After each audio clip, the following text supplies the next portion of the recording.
So kind of a follow-up question to that. Again, junior scholars, early career scholars, we all want our research to be impactful, right? And the two papers that made it to our list have more than 1,200 citations combined, phenomenal number, obviously. So what do you think made these papers so impactful? And are there any kind of generalizations we can make based on that for what makes the paper impactful? Yeah, that's a good question.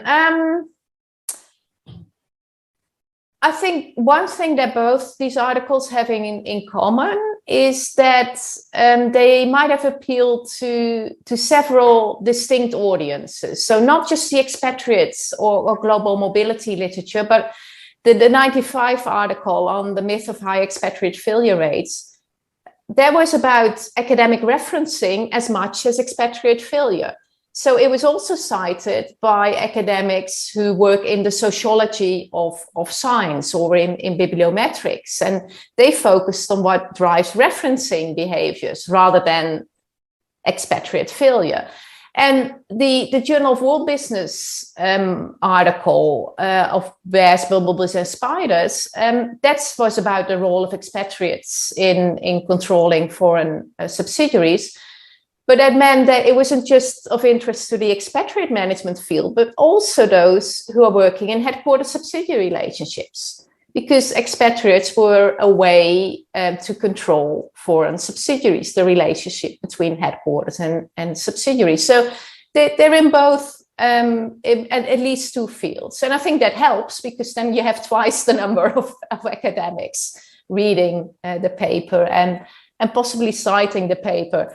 And then, of course, it also helps if you have a novel message, because, of course, novelty is very citable. And that failure rate article was, of course, quite novel because nobody had done that before. And I did feel a bit like the little boy in Hans Christian Andersen's fairy tale, and pointing out that the emperor really didn't have any clothes on, whereas everyone else were happy to pretend that he did.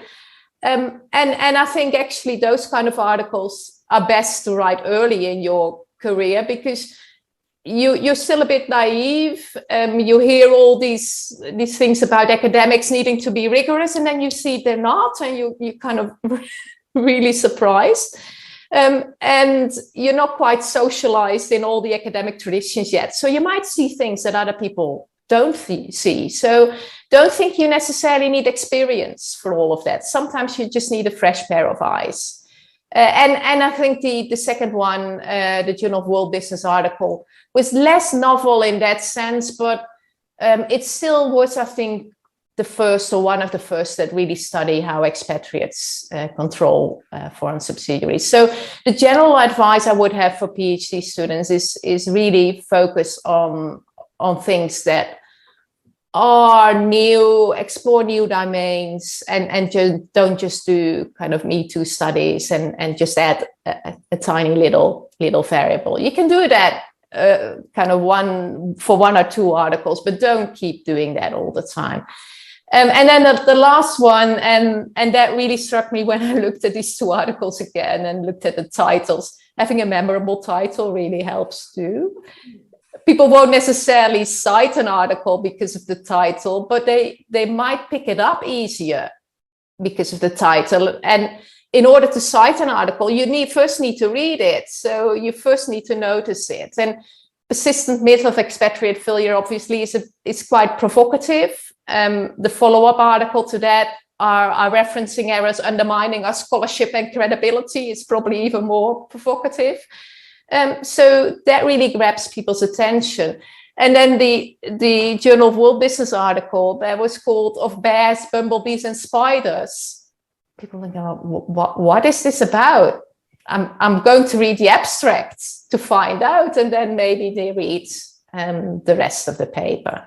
So I think these three areas, and I'm sure there are lots of other reasons why my papers get cited, but these three struck me for these three papers. But most of all, and I think this is really important for junior academics to realize, citations really do take a long time to take off. I had almost no citations in the first 5 years after publishing my work.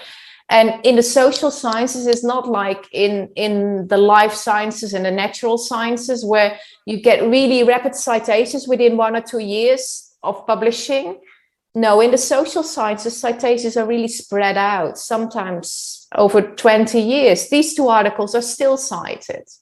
So don't expect to be cited within a couple of years. And when you go up for tenure, after maybe 5 or 6 years, you might not have many citations yet. And I think that's really important to realize.